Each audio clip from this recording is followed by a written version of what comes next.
You guys are in the same boat as the Little Shell are in Montana. There are some things with recognition that are obvious, access to programs that can help your tribe. Are there things that we're not thinking about if you were to get recognition that would help your tribe and tribal members other than the programs you'd have access to at the federal level? Thank you, Senator Tester. I would like to say first that you spoke earlier about public education and how important it is. My wife's a school teacher, art teacher in high school. My mother's a retired school teacher for 33 years. She's 90 now. My sister's a school teacher. All my aunts and uncles were school teachers.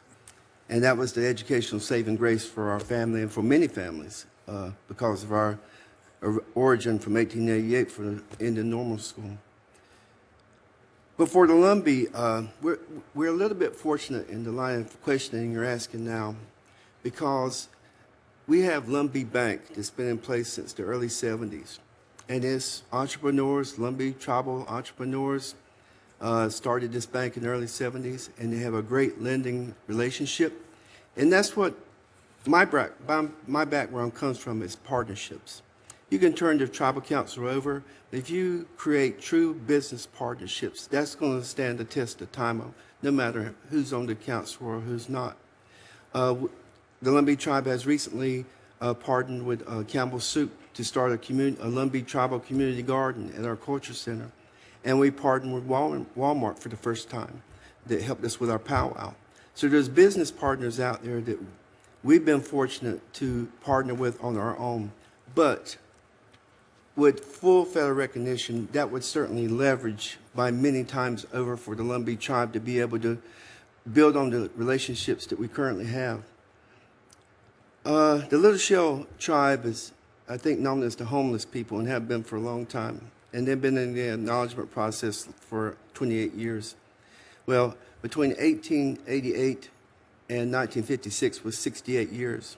And I'm sad to say, right today is 60-year anniversary since this 56 bill.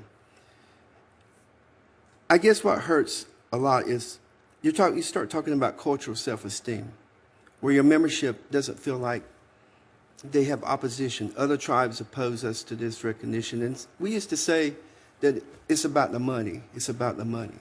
Well, you know, I don't think I believe that anymore. I think it's a little bit about discrimination because fairly recognized tribes don't see the Lumbee as real Indians. And that's hurtful. It's dramatic and it's very hurtful to our people, to our children coming up. They look at each other and say, well, there goes a real Indian, because they're from another tribe that's fairly recognized. Or growing up like I was, you watch a Western and you want to be the cowboy instead of the Indian because we have been denied our true identity. I go back to the Civil War, and you may have seen the film Lincoln. And in that movie, there was a place that was talked about a lot, Fort Fisher. Fort in North Carolina, where I'm from, an hour and a half from Fort Fisher. Still stands today. During the Civil War, our people were challenged by the U.S. government that wanted to annihilate us with the rest of the Southerners in the Confederacy. And the Confederacy was kidnapping our young people, our young men, and driving them as free labor to Fort Fisher.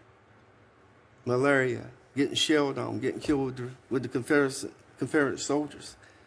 And if you go there today, there's not one sentence there about the Lumbee people and their forced labor there. So we've overcome those kinds of challenges. We've overcome discrimination from other tribes. We've overcome not being fairly recognized in 1956 because we've made a decision we're going to decide who we are. Gotcha.